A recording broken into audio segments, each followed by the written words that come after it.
নতুন রাজনৈতিক দলগুলোর নিবন্ধন জমা দেওয়ার শেষ দিন আজ। এ বিষয়ে আরও খবর জানাতে নির্বাচন কমিশন থেকে যুক্ত হচ্ছেন সহকর্মী নূপুর মাহমুদ। নূপুর, এখন পর্যন্ত কয়টি দল আবেদন জমা দিয়েছে, পরিস্থিতি কেমন দেখছে নির্বাচন কমিশনের, আমাদেরকে জানাবেন। ধন্যবাদ আপনাকে। আপনি যেমনটি আমার কাছে জানতে চেয়েছিলেন, আসলে এখন পর্যন্ত নির্বাচন কমিশনের নতুন দলের জন্য আবেদন করেছে প্রায় 12টি রাজনৈতিক অনিবন্ধিত 12টি রাজনৈতিক দল। তারা কিন্তু আজকে সকাল থেকে প্রায় 3-4টি দল এসেছেন, আর বিগত আগের দিনগুলোতে কিন্তু আরও দিয়েছিল। আরেকটি বিষয় যদি আপনাকে জানিয়ে রাখি, আজকে কিন্তু সকাল থেকে যে ঘটনাটি ঘটেছে নির্বাচন কমিশনের, সেটি আপনার জানার জন্য বলছি, আমাদের দর্শকদের জন্য বলছি।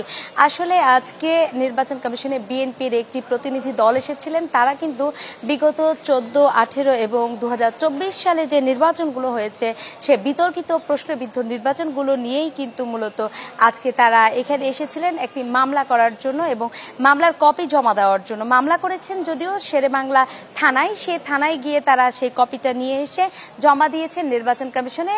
বর্তমান কমিশনের অধীনে তারা জানিয়েছেন, বিএনপির প্রতিনিধি দল বলেছেন, তাদের বিরুদ্ধে যে সকল নির্বাচন কমিশনার ছিলেন এবং প্রধান নির্বাচন কমিশনার ছিলেন তিনটি নির্বাচনে, সেই সময় তাদের বিরুদ্ধেই কিন্তু এই মামলাটি করেছেন এবং তাদের বিরুদ্ধে ব্যবস্থা নেওয়ার জন্যই কিন্তু মামলাটি করেছেন। এদিকে প্রধান RICL TMX, যুগের পর যুগ স্থাপনা থাকে মজবুত।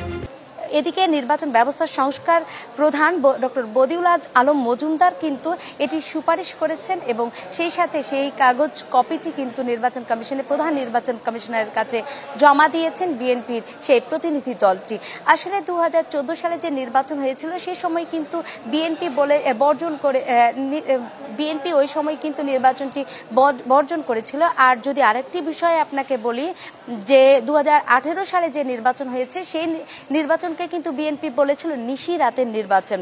সেই সাথে 2024 সালে যে নির্বাচন হয়েছিল, সেই নির্বাচনকেও কিন্তু তারা বলেছিল ডামি নির্বাচন, অর্থাৎ তাদের আওয়ামী লীগ সরকারের যে আমলে যে নির্বাচনটা হয় 2024 সালে, তারাই কিন্তু তাদের ভিতর থেকে বিরোধী দল বানিয়ে তারা একটি ডামি নির্বাচন করে। আসলে সব মিলিয়ে যে প্রশ্নবিদ্ধ নির্বাচনের কথা বলা হয়েছে, এই নির্বাচন নিয়েই কিন্তু তারা কিন্তু আসলে এই মামলাটি করেছে বিএনপির পক্ষ থেকে। আর আরেকটি বিষয় আপনাকে জানিয়ে রাখি, আজকে বিকেল 3টার দিকে কিন্তু ধন্যবাদ জানাচ্ছি আপনাকে, আপনি সেখানে থাকবেন, আমরা পরবর্তীতে আপনার সাথে আবারও যুক্ত হব।